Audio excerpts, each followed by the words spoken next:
Hello guys, তো আজকে আবার নিয়ে চলে এসেছি একটা মিনি ব্লগ। আজকে ভয়েস ওভারই দেবো। তো এই যে আমার বাসি কাজ হয়ে গেছে সেটাই দেখাচ্ছি, যে উঠোন ঝাড় দেওয়া হয়ে গেছে।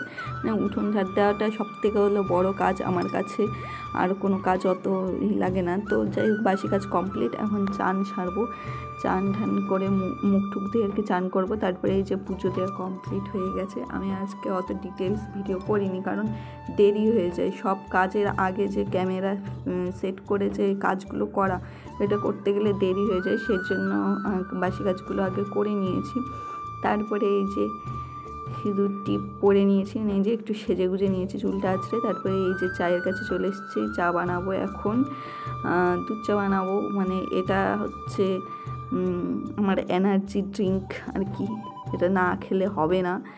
তো যাই হোক, বানানো হয়ে গেছে চা। তো এটা ভালো করে ফুটিয়ে না নিলে, মানে লিকার না হলে আমার ভালো লাগে না। আর আজকে এই যে হনুমানটাও চলে এসছে, এও আজকে চা খাবে। তো আজকে বায়না করলে চা খাবো, তাই একটু দিলাম। তারপরে এই যে মাছওয়ালা চলে এসছে।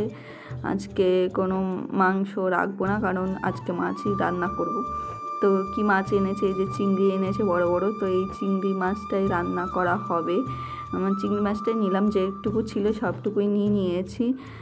তেলাপিয়া আর এনেছিল তেলাপিয়া মাছ। তো তেলাপিয়া মাছ ছোট ছোট ছিল, তাই খাবে না বলে চিংড়ি মাছটাই নেওয়া হয়েছে। তো এই যে বেছে বুছে এইটুকু হয়েছে।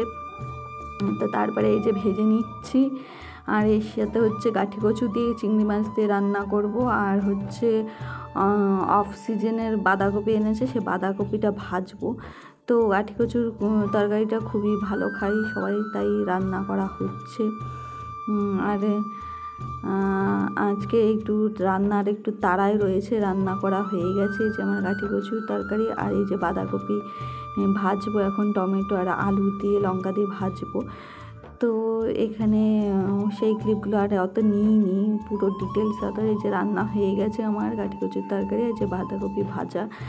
তো আর এই যে কুমড়ো সেদ্ধ দিয়েছিলাম, কুমড়ো সেদ্ধটাই মেখে দিচ্ছি। তো এরা খেয়ে ঠেয়ে যাবে ছিটকা, সেজন্য রান্না করার তারা। আর একটাও কিছু রান্না করতাম, কিন্তু তাড়াতাড়ি ছিল যে ছিটকা যাবে। তারপরে এই যে খাওয়া দাওয়ার শেষে আনারস কেটে দিয়েছি। আনারস খেয়ে ঠেয়ে সব চান ঠান করে রেডি হয়ে খেয়ে ঠেয়ে এখন যাবে বাড়িতে, ছিটকায় যাবে। আমি আগের দিন গিয়েছিলাম রাখি পূর্ণিমা আমাদের বাড়ি, আর এই নিয়ে যে খেতে খেতে কি ভাবছেন জানি না। তো যাই হোক, কার কাছে যাবি? হ্যাঁ, শুনেই নিলে কোথায় যাবে ও।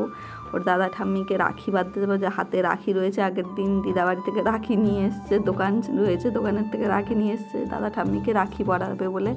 তো সেখানেই যাবে বাড়িতে, যেহেতু যাবে। আমি আগের দিন আমার বাড়িতে গেছি, এখন ওরা যাবে। তো সেজন্যই রেডি ফেডি হয়ে সকালেই বাপ বেটা পুরো প্রস্তুত বাড়ি যাওয়ার জন্য। এই যে চলে গেল। এবার আমি একা একা সারাদিন থেকে ঘুমিয়ে ঠুমিয়ে তারপরে ওদের নিয়ে আসলাম, মানে একটু ফুচকা আর একটু মোমো নিয়ে আসলাম প্যাকেটে করে। তো এই খাওয়াটা মানে আমার প্রত্যেক রবিবারে চাই ফুচকা। তারপরে এই যে জামা কাপড় ছেড়ে ঠেড়ে এখন সন্ধ্যা দেবো, কারণ বাড়ি আসতে আসতে সন্ধ্যা লেগে গেছিলো। তো সন্ধ্যা না দিয়ে তো আর খাবার খেতে পারি না, সন্ধ্যার সময় খাওয়াটা উচিতও না। তো আমি এখানে এই যে মোমোগুলো ঢেলে নিয়ে এখন খেয়ে নেব। তো সারাদিনের এইটুকুই ভিডিও শেয়ার করতে পারলাম তোমাদের সাথে। তোমাদের কেমন লেগেছে এই ভিডিওটা অবশ্যই কমেন্ট করে জানিও। আর এরপরে আরও মিনি ব্লগ নিয়ে আসবো প্রত্যেক রবিবারে। তো এইটুকুই। গুড নাইট সবাইকে, সবাই ভালো থেকো, সুস্থ থেকো।